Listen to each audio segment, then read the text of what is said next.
صحابی رسول کہتے ہیں کہ ہمیں ایک مرتبہ رسول اللہ صلی اللہ علیہ وسلم نے نہایت مؤثر وعظ ارشاد فرمایا، یعنی بہت اہم نصیحت اللہ کے رسول نے ہمیں فرمایا، جس سے دل ڈر گئے اور آنکھیں بہہ پڑی۔ ہم نے کہا یا رسول اللہ، یہ تو گویا آخری الوداعی کہنے والے کا وعظ ہے، آپ ہمیں وصیت فرما دیجئے۔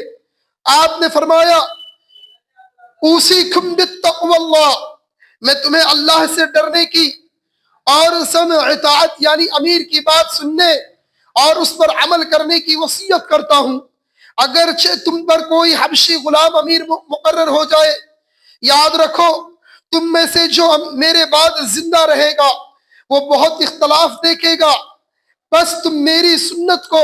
اور ہدایت یافتہ خلفائے راشدین کی طریقے کو لازم پکڑنا، ان کو دانتوں سے مضبوط پکڑ لینا، دین میں نئے نئے کام بدعت ایجاد کرنے سے بچنا،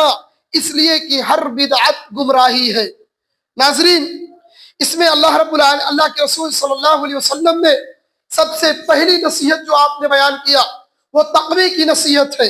کہ آدمی تقوی اختیار کرے، اللہ رب العالمین سے ڈر، اللہ رب العالمین کا خوف انسان کے دل میں ہونا چاہیے۔ جب ایک بندہ جس کے دل میں اللہ کا ڈر آ جاتا ہے، اللہ رب العالمین کا خوف آ جاتا ہے، تو وہ بندہ گناہوں سے حتی الامکان بچ جاتا ہے۔ لہذا سب سے پہلی نصیحت اللہ کے رسول کی کیا تھی؟ اللہ سے ڈرتے رہنا، اللہ رب العالمین سے خوف کھاتے رہنا۔ اس کے بعد آپ نے جو نصیحت کیا، آپ نے فرمایا کہ تم اپنے امیر کی اطاعت کرنا، یہاں تک کہ اگر ایک حبشی غلام بھی تمہارا امیر بنا دیا جائے۔ اس امیر سے مراد کون سا امیر؟ امیر سے مراد وہ امیر، چاہے وہ جماعت کے سطح کا امیر ہو، معاشرے کا امیر ہو، سوسائٹی کا امیر ہو، وہ امیر جب امیر اللہ اور اس کے رسول کے اطاعت حکم کرنے والا ہو، حکم اللہ اور اس کے رسول کے حکم کے مطابق فیصلہ کرنے والا ہو، ذاتی مفاد اپنے اندر نہ رکھتا ہو، اللہ اور اس کے رسول کا ڈر اس کے دل کے اندر بیٹھا ہوا ہو، اور وہ سنت رسول کی مخالفت کرنے والا نہ ہو۔ یعنی ہر معاملات میں جب بھی کوئی امیر فیصلہ کرے، اللہ اور اس کے رسول کا ڈر اس کے دل کے اندر ہونا چاہیے۔ بسا اوقات معاشرے اور سماج کے اندر جب لوگوں کو ذمہ داری دے دی جاتی ہے تو لوگ اس ذمہ داری کا غلط فائدہ اٹھاتے ہیں۔ بسا اوقات دیکھا جاتا ہے کہ اگر کسی گاؤں کا کسی کو سرپنچ بنا دیا جاتا ہے، کسی محلے کا کسی کو ٹھیکیدار وہ وصیت کر دی جاتی ہے، لوگ مل کر کسی ایک شخص کو اپنا رہبر بنا لیتے ہیں، تو وہ آدمی بسا اوقات ناانصافی کا کام کرتا ہے، وہ لوگوں کے ساتھ فراڈ کرتا ہے، دھوکہ کرتا ہے۔ اللہ کے نبی صلی اللہ علیہ وسلم نے کہا اسے اس کے حال پر چھوڑ دو، اگر اس نے اپنی رعایا کے ساتھ کسی طریقے سے دھوکہ بازی کیا ہوگا تو کل قیامت کے دن اللہ رب العالمین اس کی طرف نظر رحمت کر کے نہیں دیکھے گا۔ لہذا اگر ہمارے اوپر کوئی ذمہ داری ہے،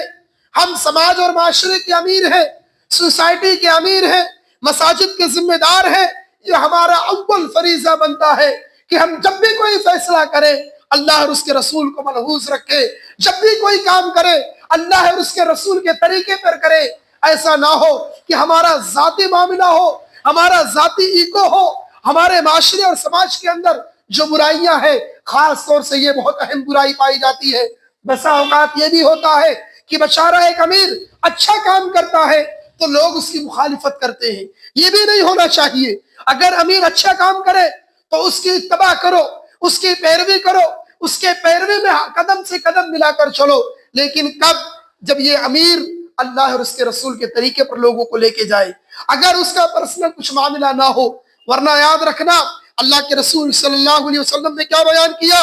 کہ تم یاد رکھو کہ میرے بعد تم بہت زیادہ اختلاف دیکھو گے، میرے بعد تم بہت زیادہ اختلاف دیکھو گے۔ آج حالات حاضرہ کے اعتبار سے مسلکی اختلافات دیکھ لیجئے، بدعات اور خرافات کا ایک عام رواج ہو چکا ہے۔ معاشرے کے اندر لوگ خرافات میں خرافات کرتے جا رہے ہیں، بدعات میں بدعات کرتے جا رہے ہیں۔ اللہ کے نبی صلی اللہ علیہ وسلم نے کہا تھا اے لوگو،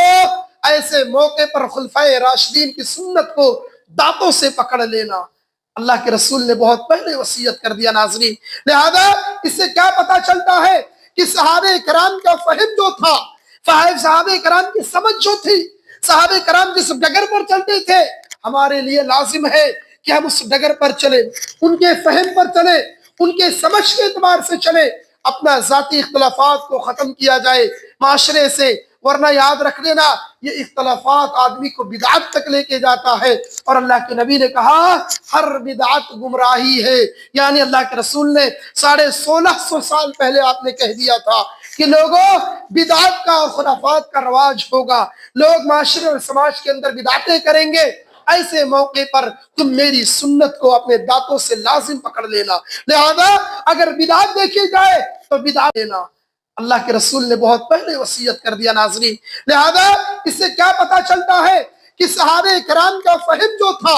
صحابہ کرام کی سمجھ جو تھی، صحابہ کرام جس ڈگر پر چلتے تھے، ہمارے لیے لازم ہے کہ ہم اس ڈگر پر چلیں، ان کے فہم پر چلیں، ان کے سمجھ کے اعتبار سے چلیں، اپنا ذاتی اختلافات کو ختم کیا جائے معاشرے سے، ورنہ یاد رکھ لینا یہ اختلافات آدمی کو بدعت تک لے کے جاتا ہے، اور اللہ کے نبی نے کہا ہر بدعت گمراہی ہے، یعنی اللہ کے رسول نے 1650 سال پہلے آپ نے کہہ دیا تھا کہ لوگوں بدعت کا اور خرافات کا رواج ہوگا، لوگ معاشرے اور سماج کے اندر بدعتیں کریں گے، ایسے موقع پر تم میری سنت کو اپنے دانتوں سے لازم پکڑ لینا، لہذا اگر بدعت دیکھی جائے تو بدعت کو رد کیا جائے، بدعت کو ختم کیا جائے۔ اگر ہمارے گھر کے اندر بدعت ہو رہا ہے تو یہ اول فریضہ بنتا ہے کہ ہم اپنے گھر سے بدعت کو ختم کریں، اپنے سماج سے بدعت کو ختم کریں، خود بدعت سے نکلنے کی کوشش کریں۔ یہ کب ہوگا؟ جب ہم اللہ کے رسول کو فالو کریں گے، سنت رسول اللہ اور اس کے رسول کے طریقے پر چلیں گے،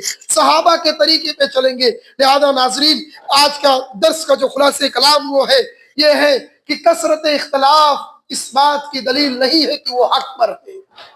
کثرت اختلاف، زیادہ اختلاف کرنا، زیادہ اختلاف میں ملوث ہونا، یا زیادہ تر بدعات کی تعداد بڑھ جانا اس بات کی دلیل نہیں ہے کہ وہ حق پر ہے۔ حق پر وہی قوم، حق پر وہی جماعت ہے جو اللہ اور اس کے رسول کے طریقے پر ہے، حق پر وہی جماعت ہے جو صحابہ کے طریقے پہ ہے۔ لہذا بدعات کو رد کیا جائے گا، نبی کی سیرت پر عمل کیا جائے گا، نبی کے طریقے پر عمل کیا جائے گا، اللہ کے فرامین پر عمل کیا جائے گا، صحابہ کے طرز پر عمل کیا جائے گا۔ اللہ رب العزت سے دعا ہے کہ اے بار الہ، ہم سب کو اپنے امیر کی، جب تک ہمارا امیر اللہ اور اس کے رسول کے طریقے پہ چلے، ہمیں اپنے امیر کی تباہ کرنے کی توفیق عطا فرما۔ اے رب العالمین، ہمارے درمیان جو اختلافات ہیں، جو بدعات ہیں، جو خرافات ہیں، اے اللہ ان بدعاتوں، ان خرافاتوں کو اے رب العالمین ہمیں اس کا بائیکاٹ کرنے اور اس کو ختم کرنے کی توفیق عطا فرما۔ اے رب العالمین، ہمیں تیرا ڈر اور تیرا خوف ہمارے دلوں کے اندر راسخ فرما۔ اے اللہ، آخری دم تک رب العالمین تیری سنت پر چلنے کی توفیق عطا فرما۔ اے اللہ، جب بھی ہماری سانس نکلے رب العالمین، آخری سانس توحید پر ثابت قدم رکھنا، اتباع سنت پر ثابت قدم رکھنا۔ اے اللہ، ہمیں، ہماری بیویوں کو، ہمارے بچوں کو، ہمارے سماج، ہمارے معاشرے کو، ہمارے اہل خانہ کو گندی رذیل جگہوں سے نکال دے رب العالمین، بدعات کو ختم کرنے کی توفیق عطا فرما۔ آمین۔ تقبل یا رب العالمین۔ سبحانک اللہم وبحمدک، اشہد ان لا الہ الا انت، استغفرک واتوب الیک۔